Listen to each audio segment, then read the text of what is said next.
14ই ফেব্রুয়ারি নিয়ে কিছু কথা বল। এই মাসটার নাম কি ভাই? এই মাসে আছে নাকি? বিশ্ব বেহায়া দিবস, বিশ্ব নির্লজ্জ দিবস, নারীদের ধর্ষিতা হওয়ার দিবস। এই দিবস মুসলমান ঘরের সন্তান পালন করতে পারে না। তোমরা এক কাজ করবে, পার্কে যেদিন 14 ফেব্রুয়ারি বের হবে না, হাতে এখন লাঠি নিয়ে বের হবে। কই তুই আমি সিঙ্গেল আর তোরা প্রেম করবি? কোশ্চিন কালো সম্ভব হতে পারে না। তবে করে মাইকটা দিও না, মানে মারা লাগ না, খালি এমনি হাঁটবা দেবে এমনি পালাই গেছে।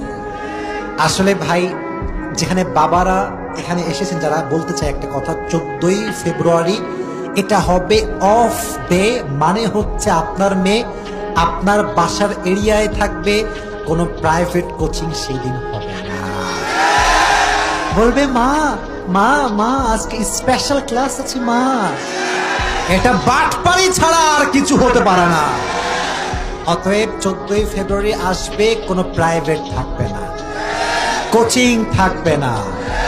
মনে রাখবেন, যদি বলে স্পেশাল ক্লাস আছে, এটা কোনো ক্লাস নয়, এটা পার্কের ক্লাস, এটা নদীর ধারের ক্লাস, এটা রুম ডেটের ক্লাস। আপনার মেয়ে যাবে সুন্দরী হয়ে, ভালো হয়ে, কিন্তু আপনার মেয়ে কিন্তু প্রেগন্যান্ট হয়েও বাসায় ফিরে আসতে পারে। এজন্য 14ই ফেব্রুয়ারি কি মুসলমানদের দিবস হতে পারে? এটা মুসলিম ঘরের সন্তান পালন করতে পারে। যুবকদেরকে 14ই ফেব্রুয়ারি ফিতনার থেকে হেফাজত করুক, সকলেই পড়ে আমিন। আর একটা সমস্যা আছে, যখন গজব আসে চতুর্দিক থেকে আসে। Chocolate day, kiss day, hug day, rose day. এই চকলেট ডে তুই কই থেকে পাইলি? What is this? মানে ফালতুরও ফালতু এই সব কাজ, ঠিক কিনা বলা? আর যদি এর কিছু আমি অত না, আগে আমি বলি, তোমাদের যারা ফ্রেন্ড লিস্টে আছে, যদি দেখো হ্যাঁ কোনো পোস্ট করছে চকলেট ডে, হাগ ডে, ওরে আগে আনফ্রেন্ড, না হয় সোজা ব্লক করে দিবা। যে খ্রিস্টানদের সভ্যতা অনুসরণ করবে, সে আমার ফ্রেন্ড লিস্টে থাকার কোনো যোগ্যতা রাখে না।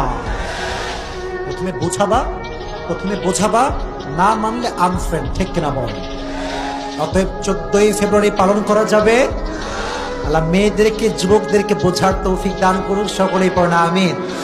আল্লাহ তাআলা বলছেন, ওয়া মান ইয়াবতাগি গায়রাল ইসলামি দীনান ফালাই ইউকবালা মিন। যে ব্যক্তি